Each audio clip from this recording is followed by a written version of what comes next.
We're going to get the side posts on either side of the window organized now. And that's there just to create structure and firmness so that you don't just have portions of the cabin just sitting on that glass. Adds a lot of structural support. Normally you'd go for a completely dead standing tree. Make sure there's no rot in it, but I don't actually recall this one here leaning that long, so we'll cut into it, find out.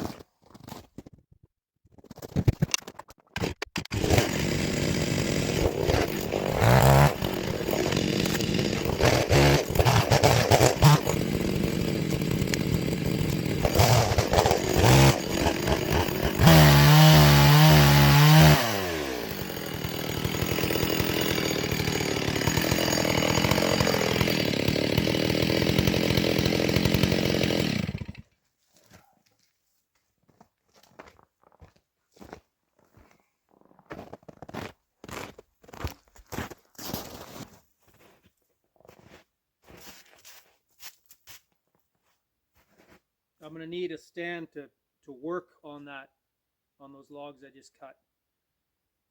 So basically 2 rounds with some notches in it to hold the log.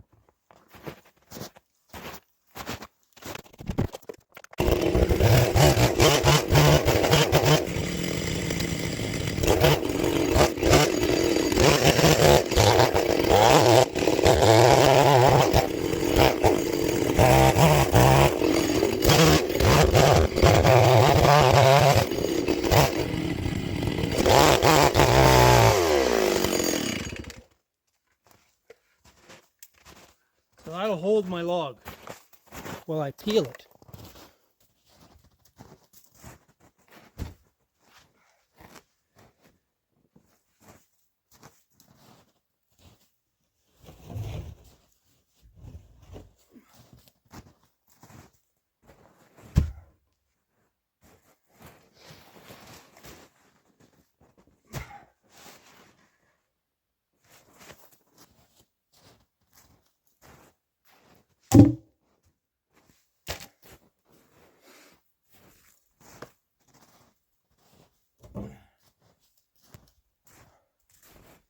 Okay, now we're going to peel the log and flatten it on 2 sides. I guess this is becoming an instruction video of how to put a window in a log cabin through trial and error with Eric. This is how I do it. Now the smaller and lighter piece of wood you're working with, the more it slides around on you as you're peeling. You're going to be sitting on it, it's going to help. Peelers. My dad isn't here to ask, but as he made his living building log homes, he had these planer blades or chopper blades of some kind from some sawmill. And then he'd weld handles on and stick some garden hose on there as a thing, as a grip. essentially, what you do, get your weight on that log,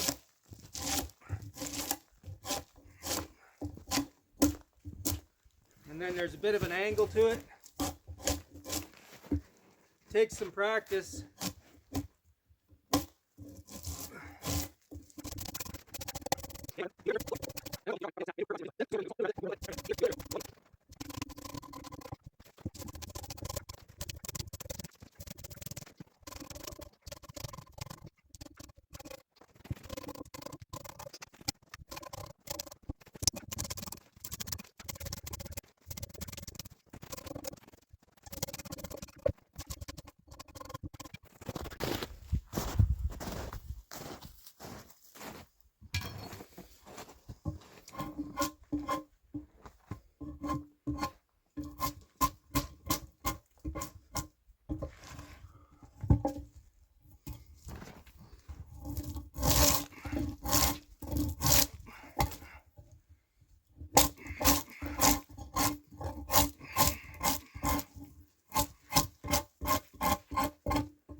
All right, now we need a couple flat sides, just like we've got here and here.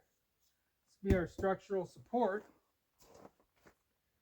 So you can just wing it with a chainsaw, but that won't work very good.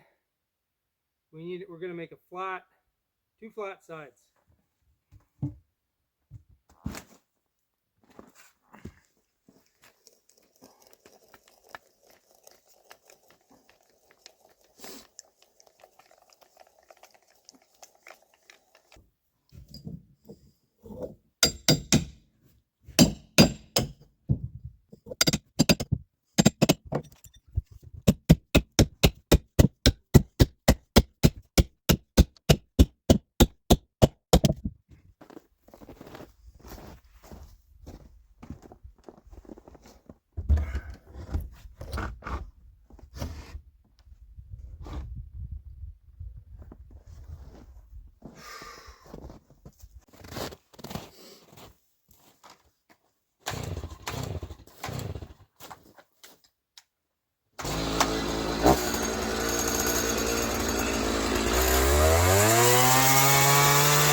Now at this point, if you're cutting a hole in a wall with a chainsaw and you've got stuff inside, you don't want to just throw tons of sawdust into your cabin.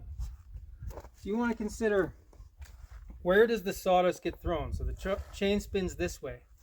So if I'm cutting from the outside in, most of the sawdust will come out as it's supposed to, out of the bottom of the saw, back on my side. When we get to cutting this way, again, if we cut this way, I'm pulling most of the sawdust out. And again, on this one, I'll be pulling most of the sawdust out. Still going to get some in there. All right, you should measure twice and cut once.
About 25 years ago or so, when me and Dad built the cabin, I had this old Honda, maybe it was a Honda Civic hatchback, that I used to skid the logs like a skidder.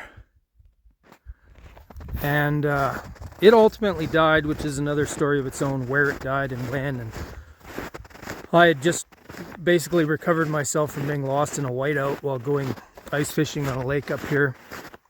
But anyway, the car ultimately died back in here. And I want to make a radio for the cabin. I've got some solar, I've got a battery, right? So I've got 12 volts. So, all I need is a 12 volt radio. Now, yes.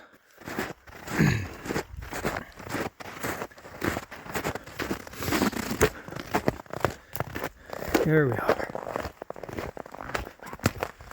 This is what we're looking for. Yeah. Eventually somebody came along and stripped the tires off of it. But this is what skidded all the logs for that cabin now.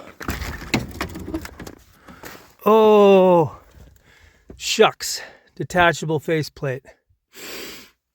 Good luck finding that.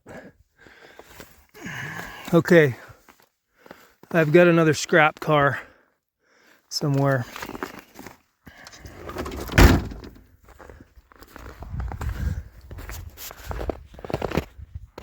Snow keeps coming, eh? I'm gonna have to pack the snow down daily. No radio in this beast. Well, good morning. It's about 8 a.m. It is a stunning day out here. Inch or two of snow last night.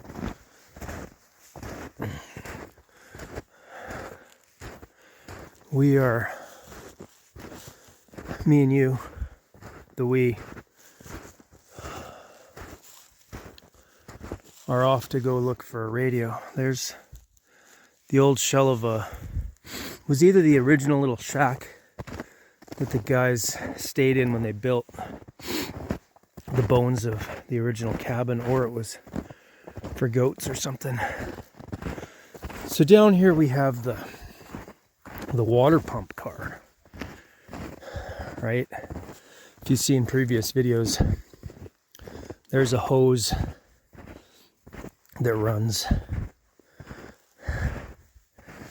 to the lake through this trail, and then we get this fired up and running and run some garden hoses up to the cabin to fill the big thing. But what we're after today is a radio. Is there a radio in here? Shucks. There's no radio. There's a radio antenna. Why wouldn't there be a radio? That's strike two. Oh well, we can look upon this beautiful day. Maybe we'll find a radio at a junkyard, scrapyard, dead car. I don't know. Oh, here I thought I'd be clearing off the solar panels in a nice little segment of this video, hooking up that old car radio, but alas. As you can see, I put in a second window yesterday. Finished this one off and added this one. And this one opens and has a screen, which is nice for cross ventilation. I'm thinking I'm gonna go out today and go climb a tree for an agarikon mushroom with my tree climbing gear way down another valley, and then stop and see a friend or two. I was thinking right in here where this ladder is, putting in this other long window. Sure opens it up nice. You wake up in the morning and there's all this light instead of a dark, dingy corner you're sleeping in.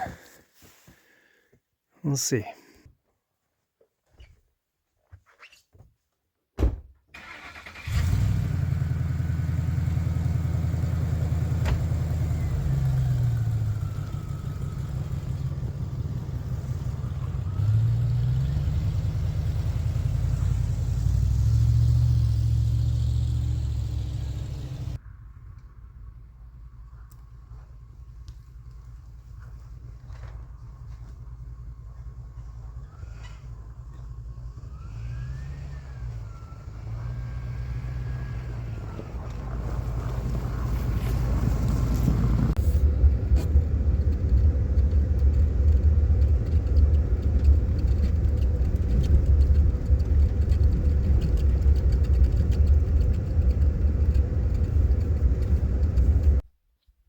Good morning. I see there's one muskrat push-up right there.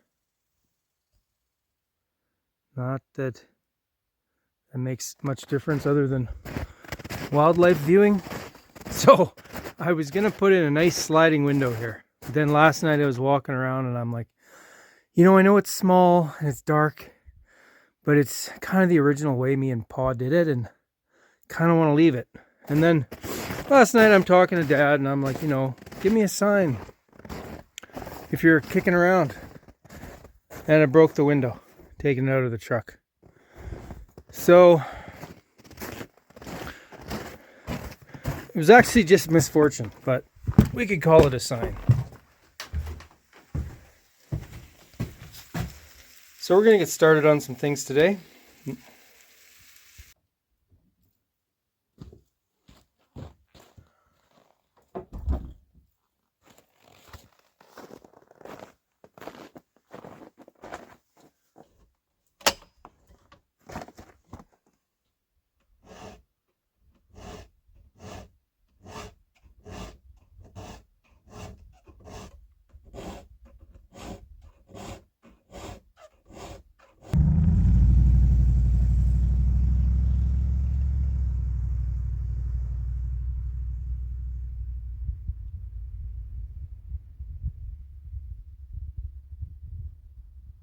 All right. So we're after that fungus there in this big old Douglas fir. This is agarikon. It's pretty rare and not easy to get to. There's a couple more up in there. This is a big, thick tree, and there's an eagle's nest up top. I spotted this a couple years ago. I'll have to walk the surrounding area, but I've been watching this particular tree for a while. A little bit of this agarikon fomes officinalis goes into our mushroom tonic at untamedfeast.com. And that particular mushroom there would be enough to last, at least a year. And these mushrooms, they last for a long, long time. Like that mushroom and other ones on the tree there is probably dead, been dead for a while, but the medicine remains. So I'm going to get my tree climbing gear on and see if my strap big enough to get around that tree.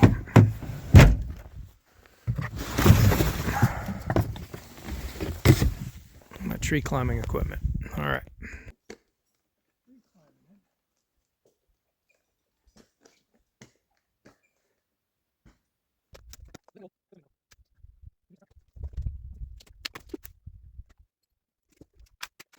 All right, here she is.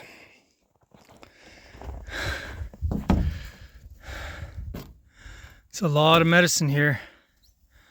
And this one's a pretty old one. A little bit of worm damage, but interior looks great. So also known as the quinine conch, bitter conch, Fomes officinalis, that could have changed, agarikon. This is really antiviral, really strong against chicken pox, shingles also. A little bit of this goes a long way in our mushroom tonic.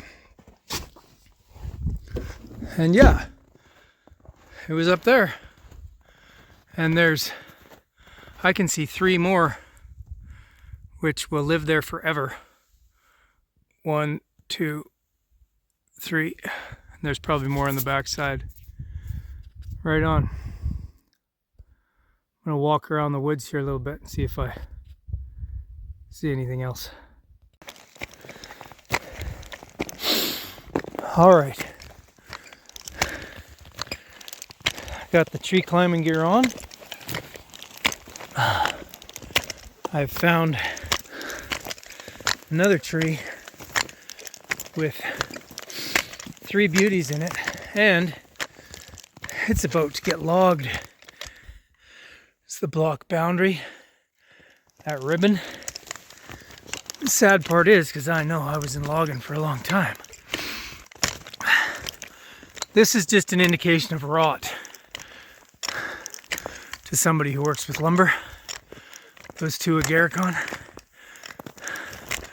this will get dumped and not much will happen to it. There's 2 there, and it's a nice one right here.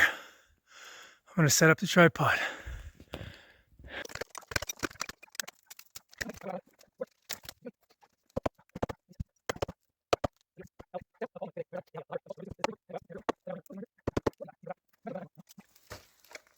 I'm coming down to move the camera.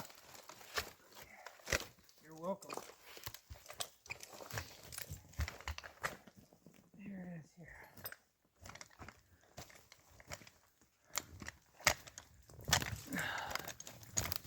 Beauty.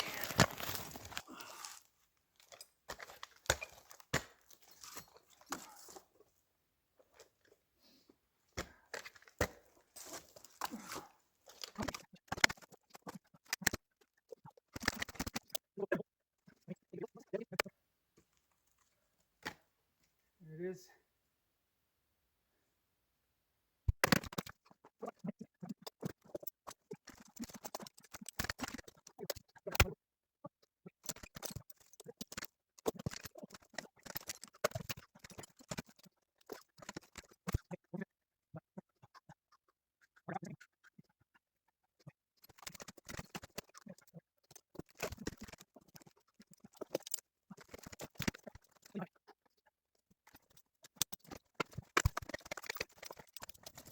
Well, the snow keeps piling up. I got stuck back there actually. I'm not sure how many more trips in or out I can do before it's just, I mean, you get sucked off the track and you're digging for a while. In the timber here, it's not so bad. It's kind of out in the open where some wind is blown. But we're making it in tonight. I was just out to visit some friends down the other valleys there. I think a good chili should take you all day to make. That's kind of one thing, you know, when you're in the city, which I am most of the time, you're never actually forced to shut down, right? You can always just pull your car out of the garage, go to the grocery store, do whatever you want. When I think it's only minus 23 right now, minus 21. And although I will be doing a little bit of work outside today, kind of forces you into shutdown mode, you know. Read that book that you've been putting off reading, stuff like that. So pretty simple chili recipe today.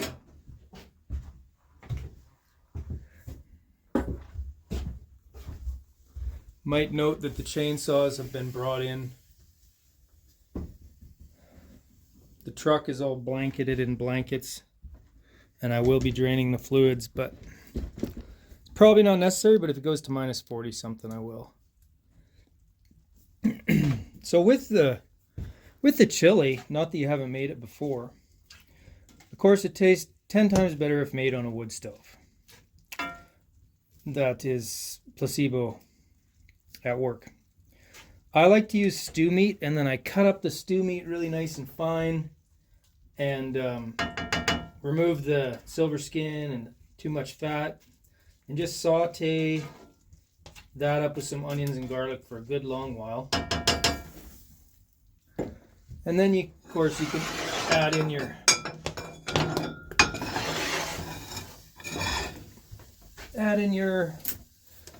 beans and your tomatoes, and then your hot chili powder. This is from Indonesia. Some homemade chili seasoning, so that's your onion and cumin and paprika and garlic and all those kind of powders.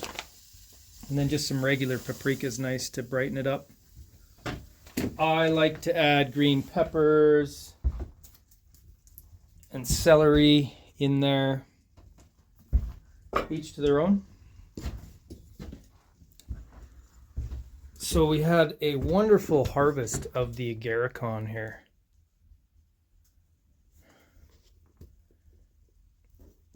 These are just actually the primo ones, the ones that are healthy and alive and nice. I'm just letting them dry out a little bit in the cabin here today before I pack them up and take them home. The like hanging, been there for 20 years type of jobbies. These ones will still have some medicine for sure, but I'll just use these for personal consumption and use the primo stuff for the mushroom tonic.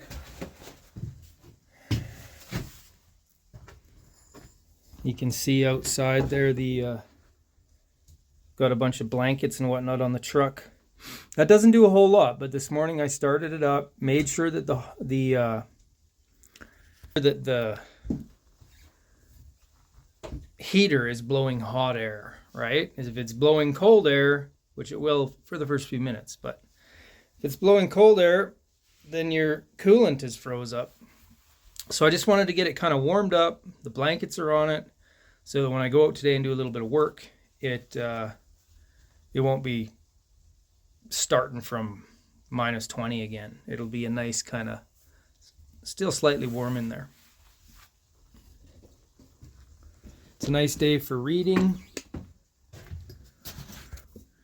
can see all the new windows here. 1, 2, and 3. Have some green tea and be on the hammock today, later on this afternoon. There's the sleeping accommodation.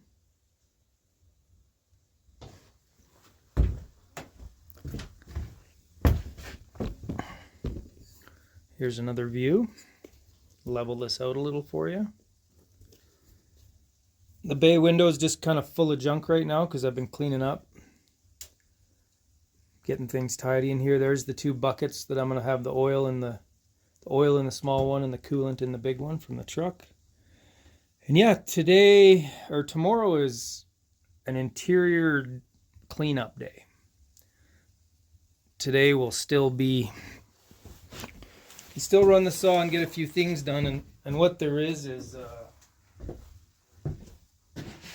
there's a couple pretty nasty spots where I've been just sliding, like a side hill on the road. But even though I've been beating the snow in every day with the pickup truck, making the tracks, it's not a firm enough snow, even though it's super deep already, where the truck won't just slide off the tracks. In fact, where it's getting built up is what you're riding on. It wants to slip off into the soft, puffy snow. And when you're on an edge like this, it wants to slide off, and then of course you're stuck and it's a mess. So I'm going to line the edge with a abutment, if you will, of some logs, so that when I do slide off, at least the tires hit some logs.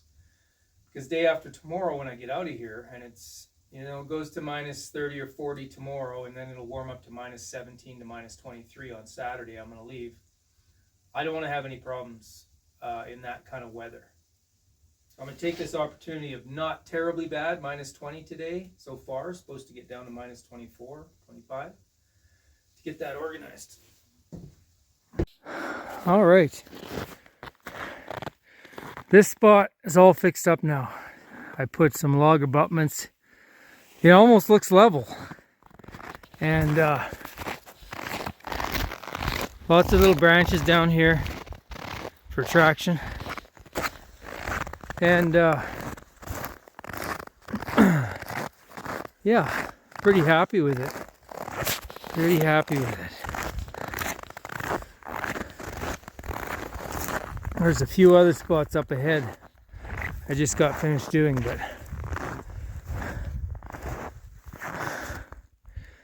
damn near looks level. And once this all freezes in on the side, I won't be getting sucked into the ditch there. Well, it's a stunning day. I'm sweating away here. It's obviously pretty cold, but I don't think it's much worse than 20 below. And there's not much for wind, so look at that eyelash. Beauty. I'm going to try out this new section of the road. So these really dense pine branches are what I want for making charcoal. We could use theoretically anything, but of all the softwoods, which is all we have out here, no hardwoods like oak or anything for good charcoal, I'm going to use some dead, hard, you know, really old, tight ring growth pine.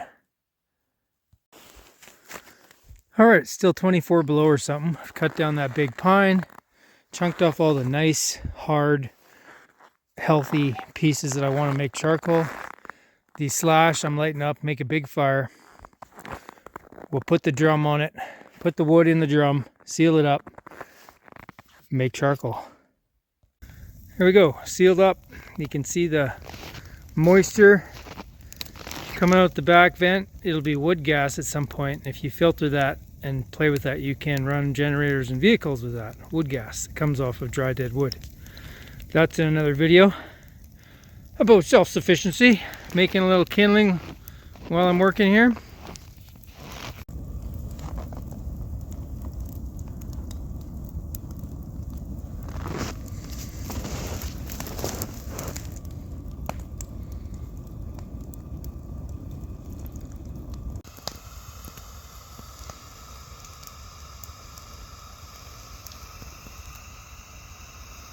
Still about 23 below. So as you can see, the gas that's escaping the wood from the barrel is now flammable. I've got a piece of kindling there acting like a pilot light on a flamethrower. It's been burning for about 3 hours or so. You could remove the carburetor off your generator, put this through a moisture reduction process, and you got yourself free wood power.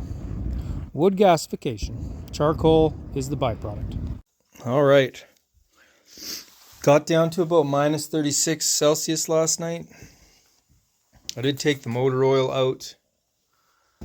I also took out the coolant. And I took out the battery. So, and I'm glad I did. It was only minus 22 or something in the evening. But yeah, so it's minus 34 right now Celsius, which is like minus what, 30 Fahrenheit, and it went down to like minus 36. So I'm glad to have all that stuff out of the vehicle. Tonight is supposed to be the cold one.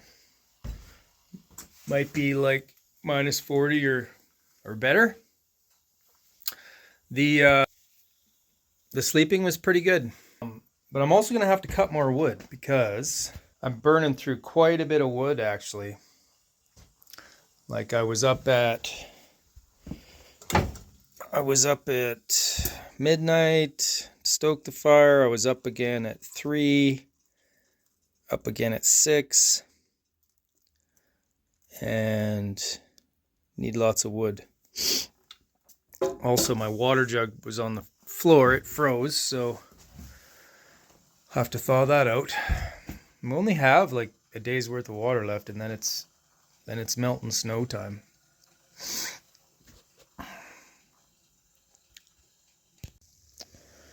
Just packing up to leave, putting all the bedding in the hammock.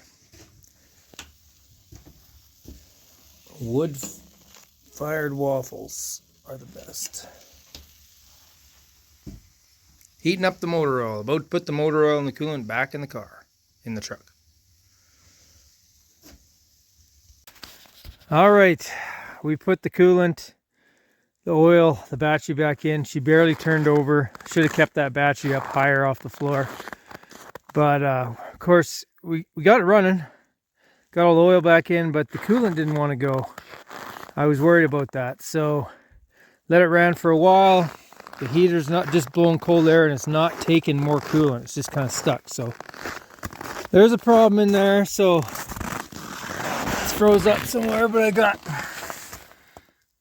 a bucket full of charcoal that I just happened to make. And we're going to see if that works. Warming things up in here for the next couple hours.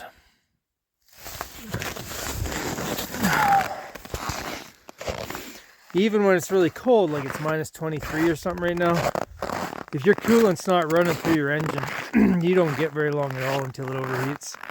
I've been there before, done that, thinking, it's cold enough, just the air coming past the engine will cool it down. No, you overheat, and when you overheat, you blow a head gasket, and then it's big money to fix it, or you're walking. So, kind of got to be patient and let this do its thing, and if this doesn't work, well, you kind of got to wait for the weather to warm up. The coolant itself didn't freeze outside. I had some in a cup just to see. It did gel up a little bit at minus 36 or something, but you know, who knows? Again, in cold steel in the engine there, things can be a little bit different. So let's see what happens. Okay, this will be the end of this story. I did have to take out the thermostat. It wasn't that it was stuck. It's that I created my own problem when I drained that fluid. And you'd have to prime the pump. So I pulled the thermostat, I heated up a bunch of coolant, I poured it down into the engine block, put the thermostat, all that stuff back together, and then we were golden once the pump was primed.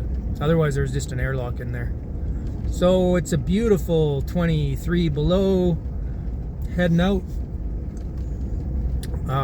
This is some amazing Chilcotin Mountains here in the background for you. And thanks for watching.